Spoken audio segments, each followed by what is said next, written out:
You guys, Erin here. So I've decided to do something a little different today. I'm going to begin somewhat of a series where I go through each one of the zodiac signs and talk about how they apply to medical astrology.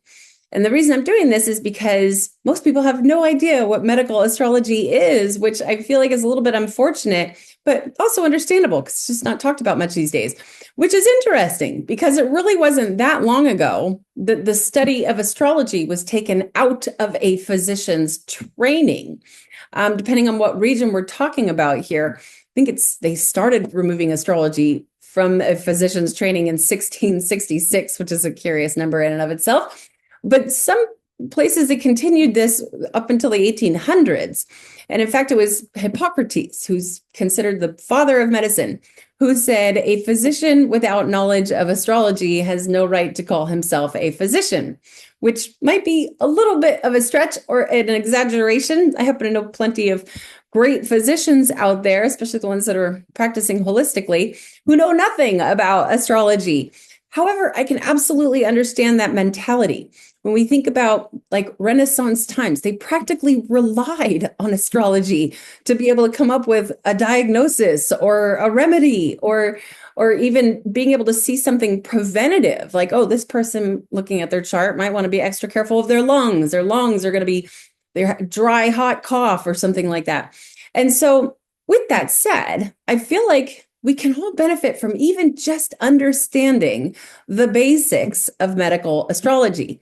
Now, I feel like I better give credit where credit is due. The first astrology school I ever attended was the American Federation School of Astrologers, which was fantastic. Definitely took a lot of dedication. There was a lot of math. I would recommend that program for somebody who wants to take their astrology to a professional level. But after finishing that program, I opened my own practice.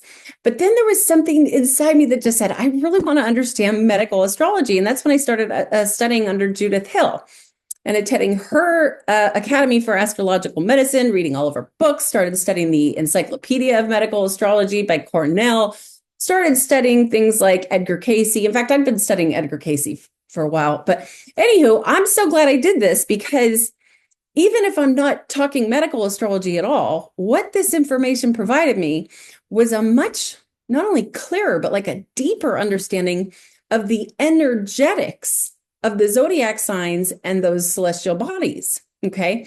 So what I'm going to do today is I'm going to start out by talking about the sign of Aries, as Aries is the first sign of the zodiac. I'm not just going to talk about people with their sun in Aries. We're going to talk about people born with their moon in Aries, Mercury in Aries, Venus in Aries, Mars in Aries, Jupiter in Aries, Saturn.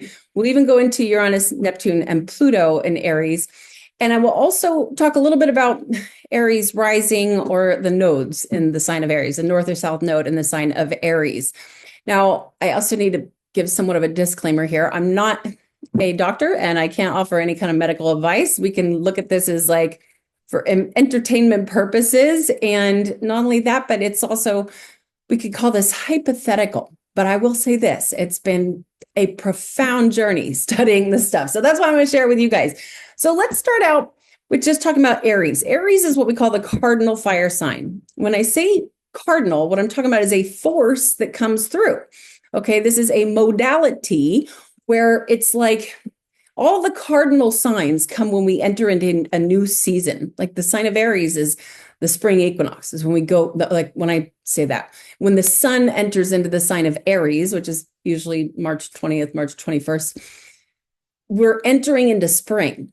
Okay, like the sign of Capricorn is a cardinal sign as well. That's when the sun enters the sign of Capricorn, we enter into winter. The sign of Cancer is a cardinal sign. When the sun moves into the sign of Cancer, we're moving into summer. So with that said, the cardinal signs have this energetic force to kind of project us into something new. And in the element of fire, in Western astrology, the fire signs, or just fire in general, is very directly associated with energy.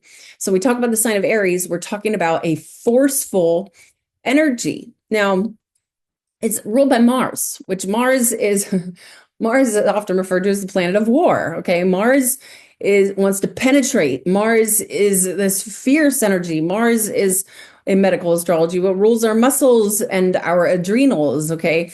Mars is what makes us take action. Mars is aggressive. Mars's energy is hot and dry, okay? Mars even rules things like accidents or the cutting of something open. Okay, Mars, even when we think about like an aggressive dog, that's, a big ferocious dog with their fangs, teeth, and that sort of thing, that's a Martian or Mars energy. Okay, when we think about martial arts, a lot of people don't know this. Martial arts basically is like the art of war. That's the word martial comes from the word Mars. So, with that said, that really brings this understanding of why Aries is this forceful, fiery, hot energy. Okay. It's represented by the ram that will ram whatever the heck is in its way. The motto for the sign of Aries is I am. Okay. It's like the infant of the zodiac. Okay. What I mean by that, because it's the first sign of the zodiac, a lot of people call the spring equinox the true new year, which I can definitely understand that. I like to call it the zodiacal new year, but it's like that energy that just wants to project forward. And when we think about when we are incarnating, an infant is incarnating, it's like the first thoughts would be something like I am, not necessarily I want or I have or I think or I know. It's I am. A lot of people born with their sun in Aries or maybe an Aries rising, you'll notice that they have very youthful skin, up into their, older ages. Seniors with a good, strong Aries in their natal chart will have, like, they don't get wrinkles because it's the infant of the zodiac, okay? So, and by the way, this does not mean by any means that just because somebody is an Aries that they're going to be forceful and aggressive and the warrior. And, the sign of Aries is very much considered like the pioneer or the self-starter. Doesn't mean everybody who's an Aries is going to be like that, because there's so much more to our natal chart other than just our sun sign. I've got quite a few very close Aries friends who are not, forceful people. I have an Aries in my family who's actually quite shy and timid. But again, there's so much more to our charts. But the sign of Aries in and of itself is very much about this very forceful energy that comes forward. Okay, so in the body, the sign of Aries rules the top of the head, like basically from here down to about here, like the upper jaw, the bottom of the upper jaw. So, and I've heard some theories about this, or different theories, but I think what's more commonly entertained or more commonly recognized is that we can think of it as it's like almost like unseen antennas. Like, let's say somebody's born with their sun in the sign of Aries. These unseen antennas basically would pick up the sun's rays through the top of the head. Okay. Like the vital force is coming through the top of the head. Just as another example, say somebody who's born with their sun in the sign of Capricorn. Capricorn, this is super generalization here, rules the knees. They would pick up their vital force, their unseen antennas through the knees. Okay. And there's 30 degrees in each zodiac sign. So this would be 0 degrees Aries. And then right here will be like, 29 degrees and 59 minutes Aries down here. Okay. So again, like if somebody's born with their sun at 0 degrees Aries, they're picking 0 degrees and 3 minutes Aries, arc minutes Aries. They would pick up the sun's rays right on the top of their head, versus somebody who's born with their sun at 10 degrees Aries, they'd be picking up their vital force right around here, 1/3 of the way down. Okay. Now, with that said, this part of the body can often become in some way, shape, or form sensitized, no matter what it is in the sign of Aries. Okay. There's sun in Aries, or Mercury in Aries, or Mars in Aries. So when, just as an example here, when we think about the sign of Aries and the energy of it, there could be this very strong tendency for overexerting the self. I mean, really, the energy goes flying out through the top of the head, through the sign of Aries, especially if an Aries and they don't have any earth energy in their natal chart, or they don't have any fixed energy in their natal chart, because it's revved up and it's ready to go. Okay. Now, I just want to go through this because I don't want to miss anything here through my notes. Top of the head, the skull, the brain, the motor centers of the brain, the pineal gland, which the pineal gland is said to have like shared rulership with the sign of Pisces. And also Edgar Cayce suggested that Mercury also has rulership over the pineal gland. If you don't know what the pineal gland is, I strongly encourage you to look into it. It's basically what makes our whole reality what it is, okay? And then also the cranial nerves in the brain. The brows, you'll notice a lot of Aries people have like very prominent eyebrows. Another thing to mention here is a lot of people, Aries people, have like a widow's peak that comes down. Or you'll notice they have overall just kind of like a forward-looking face, like almost not necessarily pointy, but it's kind of going, outward here. Or they have like kind of a more, not, when I say prominent nose, I mean more like a nose that would come out, maybe even like somewhat of a hook on the nose. Doesn't mean everybody who's born in the sign of Aries is going to look like that. Because again, they have their sun in Aries, but it's very strongly conjunct Saturn or something like that changes things, or they're a Taurus rising that changes things. Okay. But this is just the sign of Aries in and of itself. Okay. The eyes and the eyesight, like the vision, especially like if you think about somebody born, I, for myself, have my Mercury and my Venus very closely conjunct in the sign of Aries, and they're 13 to 15 degrees Aries. So the eyes right here are very, very sensitive eyes. Okay. Now, the atlas and the axis, the atlas is the very top vertebrae, and the axis is just the vertebrae just below that. The upper jaw, the upper teeth, Aries also has an influence on the adrenals or the adrenal glands. The ears, so that it's like the inner part of the ear, more like hearing, might fall more under the rulership of Taurus. But the outer part of the ear would fall under the sign of Aries, like just where you can touch your ear. That might fall more under the sign of Aries. And when we talk about this, in fact, I'm going to go back to the eyes for a minute here. It's so important to understand that there is a lot of shared rulerships here. Like it is said that the sun rules the right eye in males, and the sun rules the left eye in females. Okay. So there are, everybody's going to be unique from each other, but this is, again, just the basics here. Also, something to mention here is that the nose technically would fall under the rulership of Scorpio. And there's reasons for that, but I'll go into that when we talk about the sign of Scorpio. That'll be 8 videos from now.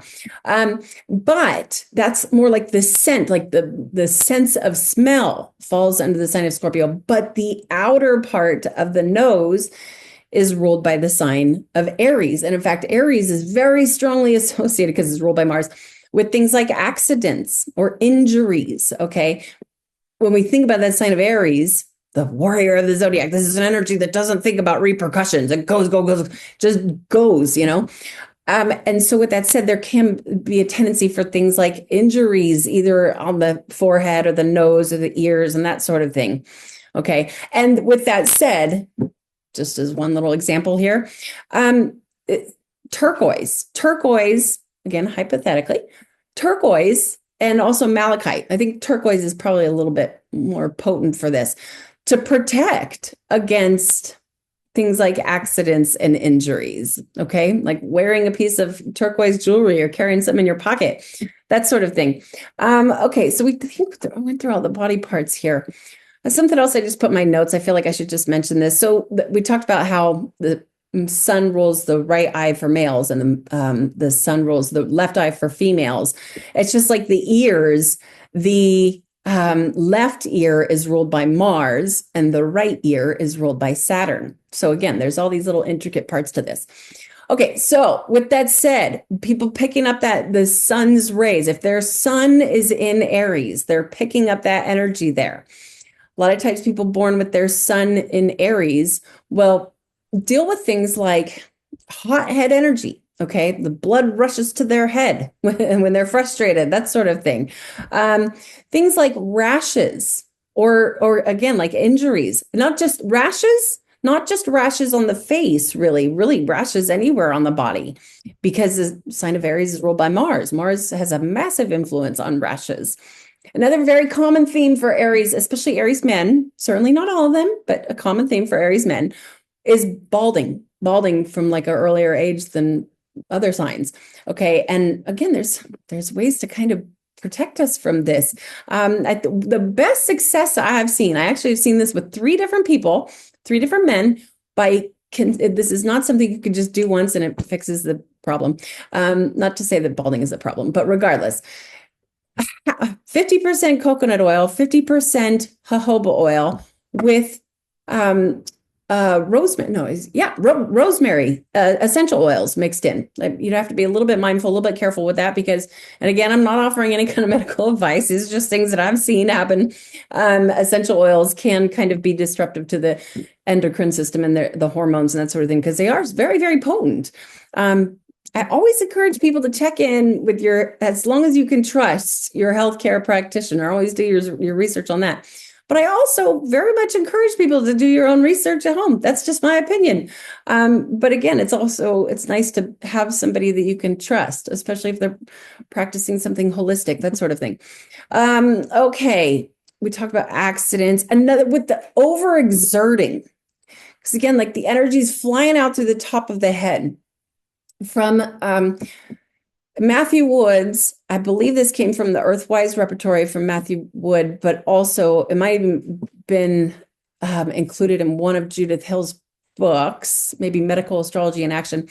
A combination of oat straw and borage. In fact, borage is kind of like one of the top good fit herbs for the sign of Aries, because they can revive the adrenals, that sort of thing. So again, especially if we're using this as preventative, again, we should always be careful, who knows, maybe like one in every 10,000 people out there might be allergic to borage or oat straw, something like that. So there's that.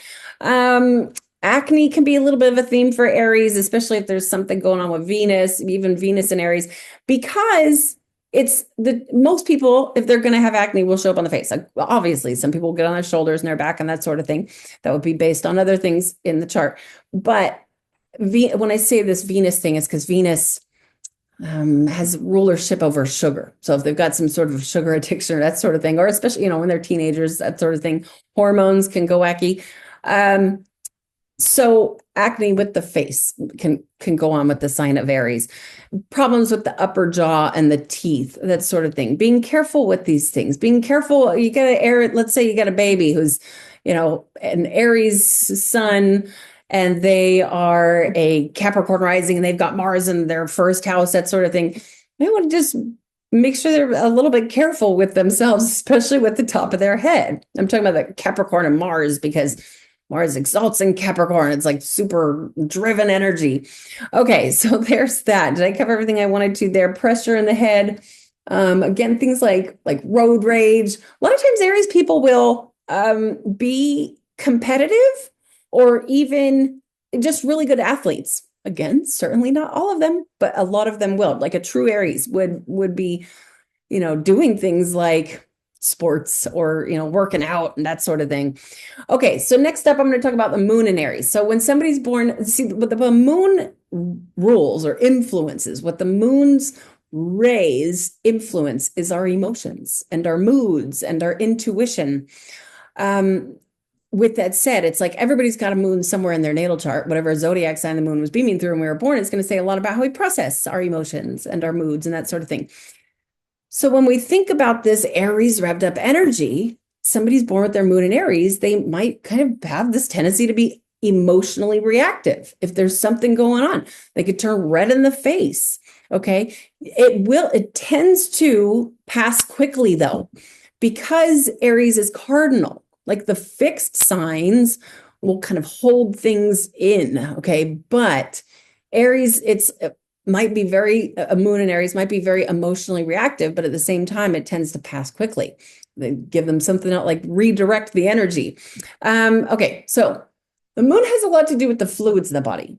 Okay, the something like pressure in the head due to swelling of like the fluids in the brain, that sort of thing. Headaches could be kind of a common theme for almost all anything in the sign of Aries, but just for different reasons. Okay, headaches with the moon in Aries could be due to emotions, but it could also be dealing with swelling in the head. That's another one that can deal with baldness and light sensitivities, because again, Aries has a big influence on the vision. So it's like the moon has so much to do with sensitivities. So people born with their moon in Aries, especially it's like maybe 10 to 20 degrees Aries, could deal with light sensitivities. Can also just overall eye issues. Okay. Dry scalp and dry hair. Again, this is another one that really even Sun in Aries, Mars and Aries can deal with, because Mars and Aries are both hot and dry energies. Okay. So things like a dry scalp, things like dandruff, that sort of thing can go on with these placements in the sign of Aries. But again, it would have to do, like you can see what's causing it. Hypothetically, what's causing it? Again, I have to be careful about what I say here. What's causing it by what celestial body is coming through the sign of Aries and how it's aspected and what house it's coming through and so on and so forth. Okay, now Mercury in Aries. So Mercury is really what has a very big influence on our nervous system. Okay, Mercury has a big influence on our mental function. Mercury has a big influence on our speech. Mercury is like the messenger of the gods. Mercury is kind of considered the trickster. If I'm going to get really technical, Mercury, I'd say like that has a big influence on the nervous system, period, but especially the afferent nerves, which the afferent nerves are basically like the nerves that would, somebody touches your skin or touch your skin, the nerves that are taking that information to the spinal cord. So when we think about that, so somebody's got their Mercury in Aries, they're picking up Mercury's energy through the top of the head, which Mercury, again, is like a trickster. There can definitely be a tendency for like quick speech, or even very witty people a lot of times are born with their Mercury in Aries. But this is another one that can definitely deal with, because Mercury in of itself has an influence on the nerves and the pineal gland. It's like when you just think about the nervous system acting in this Aries way, this revved up, fiery way, there could be things like twitches, twitches in the face, twitches in the eye. Like sometimes people get that. I've had it plenty of times where the eyelid starts twitching for like no reason. That's a total Mercury and Aries thing. They can also deal with things like sensitivities and hyperactive. When I say sensitivities, it's like, because if you think about that, if Mercury is what rules over the afferent nerves, they're being touched. It's like a reactiveness that's going through that nervous system, a quick, fiery energy that's buzzing through that nervous system. They can also deal with things like, oh boy, where was I going? Oh, the pineal gland. So if the pineal gland in and of itself has rulership, or is in part ruled by Mercury, and Aries rules the pineal gland, so people can have a very hyperactive pineal gland. I'm talking about, say they're meditators or somebody who practices meditating. These people could be astral traveling like you wouldn't even believe. Okay, they could be producing DMT faster than anybody else out there. Mercury in Aries, light sensitivities. We talked about that over after pineal gland. Very, very sensitive eyes. I always thought that my eyes were just sensitive because I have blue eyes, which I'm sure that does play a role in it. But it really does make sense to me that with my Mercury and Venus in the sign of Aries, even just being outside, going to the beach or something, I really do have very sensitive eyes. And I notice a lot of people, like using a ring light. I'm always trying to use a ring light is something that a lot of people who make videos put a light on the other side of their camera. And every time I do that, my eyes just, it's an awful feeling for my eyes. Doesn't mean everybody who's got their Mercury in Aries is going to have sensitive eyes to light. And then not only that, but there's other things in the chart that could create that as well. But this is definitely something that can manifest. Okay, let's move on to Venus and Aries. So Venus is like the influencer of beauty. Okay, Venus is often referred to as the planet of love. Venus is Aphrodite in Greek mythology, this voluptuous, gorgeous, feminine energy with the long, flowy hair, that sort of thing. It's Venusian energy. So when people are born with their Venus, ruling this part of the body, a lot of times they can have like really sparkly or youthful eyes, just even beauty in general. We all have Venus somewhere in our natal chart. Let's say you got your Venus in Pisces. Pisces rules the feet. You got beautiful feet. Your Venus is the sign of Cancer. Cancer rules the breast. You got beautiful breasts. Okay. So, but also Venus in Aries, there can be this tendency for, something going on with the hair. A lot of times this will manifest with even like red or copper hair. In fact, Mars and Aries both have a lot, like a strong correspondence to the color red. And a lot of people, if they've got the, Venus, I mean, honestly, with my Venus and Aries, I do have kind of like a copper colored hair. It kind of depends on how much I've been in the sun. If I spend a lot of time in the sun, my hair gets a lot more blonde, but especially back here, the back of my head is a lot more of like a reddish, copperish tone, which is a total Venus and Aries thing. And they can often, it just depends on what's going on. Somebody with their Venus and Aries, if it's harshly aspected, when I say that, like making some sort of an uncomfortable connection to another celestial body on their chart, they can also deal with balding. They can also deal with, again, acne, that sort of thing. If they're eating too much sugar, all kinds of things can manifest like that. Female hormones for Venus and Aries, because if you think about, okay, in the zodiac, if Aries is right here, Libra is right here, opposite each other. Well, Venus rules Libra, okay? So when Venus is in the opposite sign that she rules, okay, she's considered in her detriment here. In fact, Aries is a very masculine sign of self. And opposite that, Libra is the sign that, I mean, technically Libra is a masculine sign as well, but Libra is the sign of balance and harmony and justice, and it has a lot to do with beauty and charm and that sort of thing.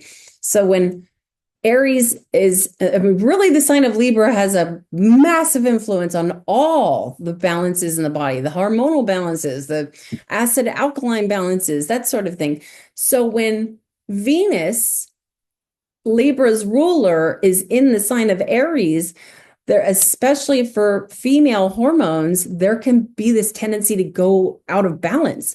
And in fact, when it comes to like Aries, issues, generally speaking, it would be, again, generally speaking, we would find the remedy in balancing things out, because it's almost like that sign of Libra, unless they've got some, prominent celestial body in the sign of Libra, that sign of Libra is almost like sleeping on a physiological level, where Aries is revved up, it's too hot, it's too dry, that sort of thing. Okay, so moving on now to Mars and Aries. So Mars is Aries ruler. Mars is in his own home in the sign of Aries. Okay, Mars loves to be in the sign of Aries, but we will see a lot of people, again, it totally depends on the whole rest of the chart, but a lot of people with their Mars and Aries, they will also deal with things like, because you're picking up Mars's energy, Mars, aggressive energy through the top of the head. These people can deal with like shooting pains in the head. That's another one where like the blood rushes to the head. They get frustrated. This can lead to headaches, eye strains, dry eyes, dry scalp, dry hair, because Mars is hot and dry. Aries is hot and dry. They might be super athletic and they might, be great at competitive sports. They might be great at, Aikido or something like that. But they can also deal with this like revved up energy. But again, that doesn't mean everybody born with their Mars and Aries is going to be like that, because say they got their sun in Pisces and their moon in Taurus, and they got a bunch of like grounded Capricorn energy or something like that, that would stabilize it. But just Mars and Aries in and of itself can be a very revved up energy. Wounds to the head, because again, Mars actually is like the ruler or the influencer of things that are of an acute nature. Okay.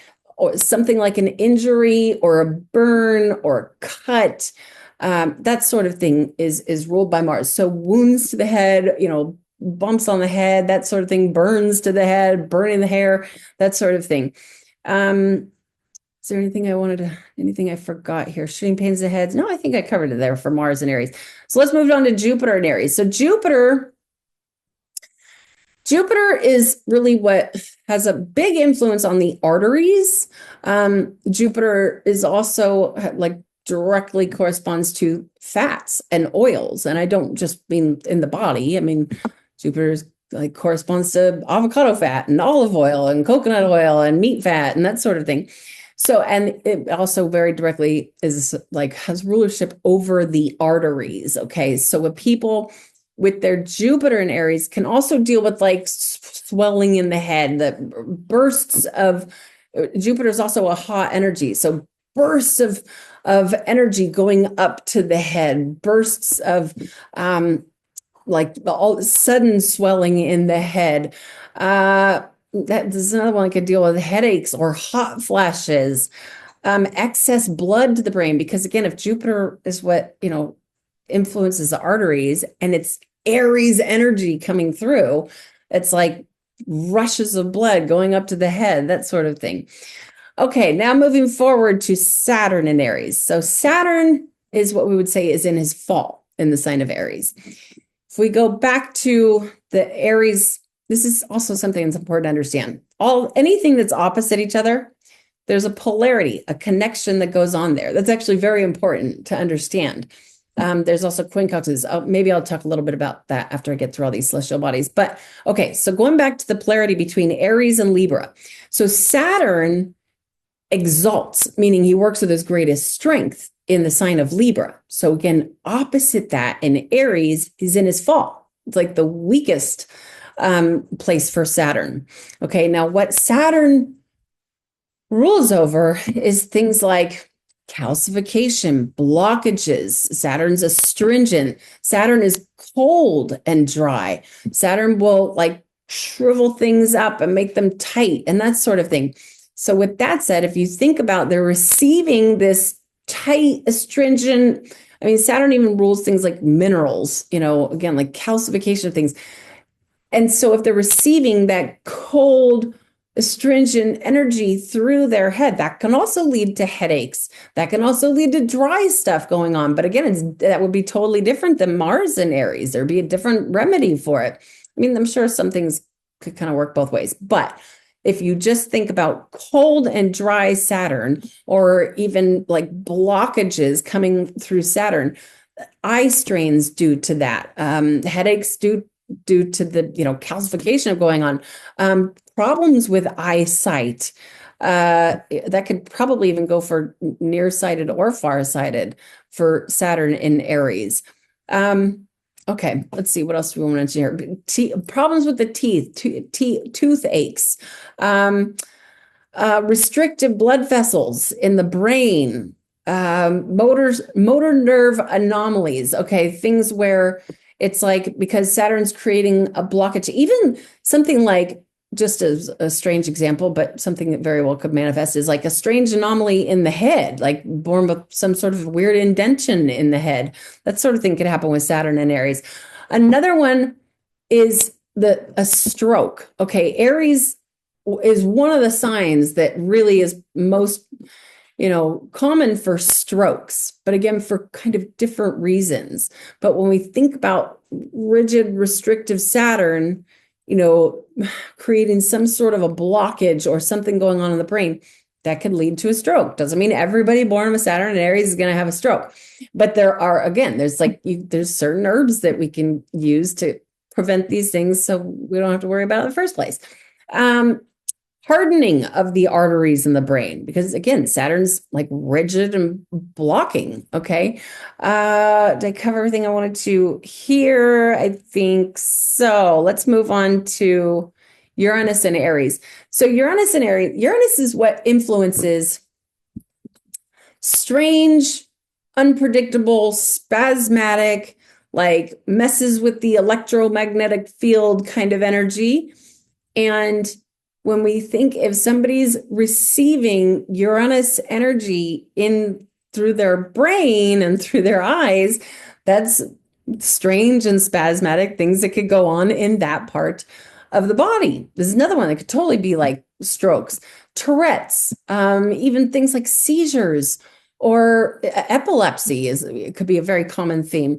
Violent fits, because Aries, I don't know if it's fair to say. I mean, okay, if you read even, I think this is in the Encyclopedia of Medical Astrology, because that's more like traditional information where they don't fluff things up.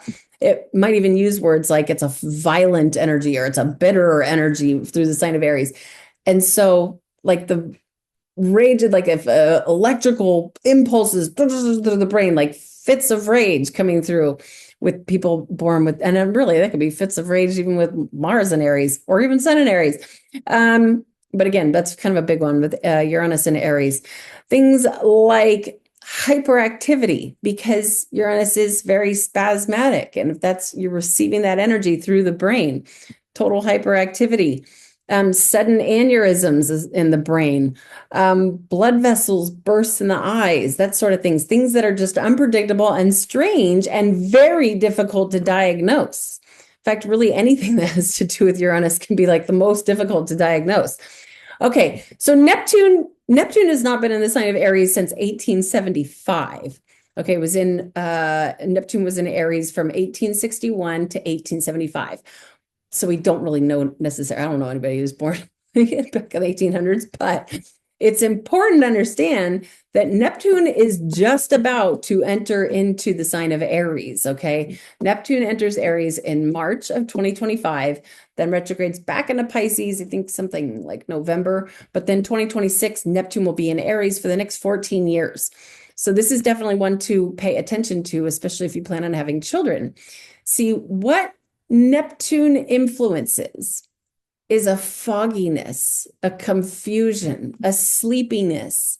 So when we think, I mean, okay, let me give you a great way to picture Neptune's energy. Just imagine yourself, you're out on like a ship, you're on a ship and you're in the middle of the ocean and you don't see anything but ocean and waves and fog in every which direction. It's like, where am I? It's confusing. It's foggy.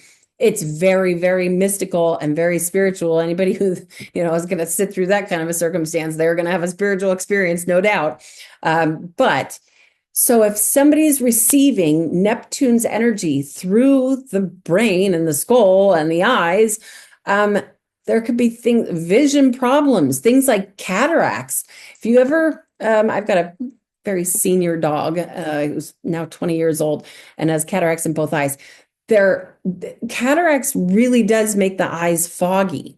And this is, I mean, like, you can see it's like they look like they have fog in their eyeballs. Okay. And this is really interesting because the last time that Neptune was in Aries, there was a 13% increase. I think this is Civil War, a 13% increase for the population having cataracts. And I think about these generations that are born, these, babies of children who are constantly, they're still developing. Their brains are still developing. Their eyes, everything is still developing. And they're constantly looking at these screens. I would not be surprised at all if there was another massive increase for things like cataracts as Neptune is transiting through the sign of Aries. Again, basically for the next 14 and a half years, starting now. Okay. And blindness, needing like excess sleep, because again, if this is dreamy, sleepy Neptunian energy coming through the brain, can make somebody kind of foggy and sleepy overall. Okay, let's move on to Pluto. So Pluto hasn't been in the sign of Aries since 1852. That was 1822 to 1852, and Pluto will not be back in the sign of Aries for something like, I don't know, 40, 45 years or something. So this isn't something we necessarily have to be super concerned about, but it's interesting regardless. So Pluto influences things like radiation. Pluto's a toxic energy. Pluto is the bringer of death and rebirth. And so people born with that Pluto and Aries, just imagine that, like, could be, very difficult to diagnose problems like radiation to the brain. That sort of thing could go on. Who knows? Next time Pluto is in Aries, maybe that's something else that goes on. People just getting constantly radiated in their brain. Not to say we're not already. We certainly all are. If you're using a computer, a phone, a tablet, even if you're not, if you are walking by a router, you're getting radiated. There's no way around it. So there's that. Cellular mutations with Pluto. Okay, so next step, I think I should just mention here, Aries rising. Aries, what the rising sign is, if you're super new here, it's the sign that was on the horizon when you took your first breath of air. And that has a big influence on who you are.